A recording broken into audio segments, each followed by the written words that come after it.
So what we're going to end up talking about here is another view of what we've been calling intrinsic equilibrium, which you can also call, in a sense, the structural prana of the body. The prana that's built into the structure of the body. It's the same prana, if you will, that causes the chest to spring open if you cut the sternum. That's what surgeons do when they're operating on the heart. They cut through the sternum, and the two sides, they spring open. Your pelvis would spring open too if you cut through the pubic symphysis, because it is knit together under the same mechanical tension. What we're going to talk about today is the mechanical tension that the spine is knit together with. Okay? There's a lot of potential energy stored in the spine, just the way it's put together. And this potential energy can be released from it only by destroying the structure. You know, even in a cadaver, you know, it's dead, it's devoid of prana, it's devoid of breath, it's devoid of life, there's no soul there, there's no person there anymore, but the structural prana of the body remains. And we see it. If we cut through the sternum, it will still go.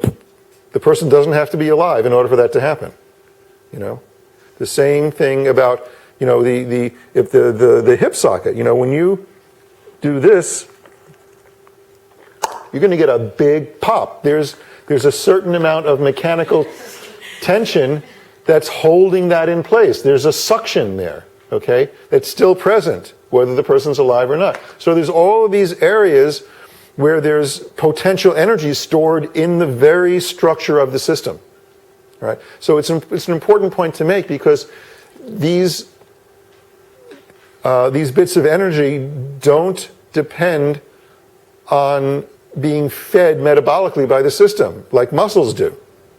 I mean, they depend on being fed because they're living tissue, you know, but they don't require the sort of resources that a muscle action requires. So this insight that there is something about the way we're put together that inherently wants to hold us up is very, very important, if you think about it. Because from a certain perspective, when we're trying to find our support, what we're really looking for are all the things we're doing to get in the way of this, to get in the way of what's already present in the system.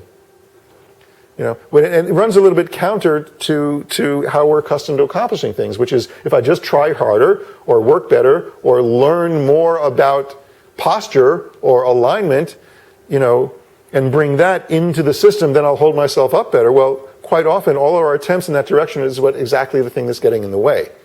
It's releasing tension that allows these deeper forces of support to show up. And that's really inherent in the teachings of yoga. If you look at the Yoga Sutras and you see this idea that our real task is to identify and resolve the kleshas, or the obstacles, the assumption is that there is something already present in the system which will assert itself once the obstacles have been removed. And that's really, on a structural level, what we're talking about when we examine the spine from this perspective. Was there a question? Oh, I answered it before you even asked it? Yeah. Oh, wow. Cool. All right. Well, keep them coming.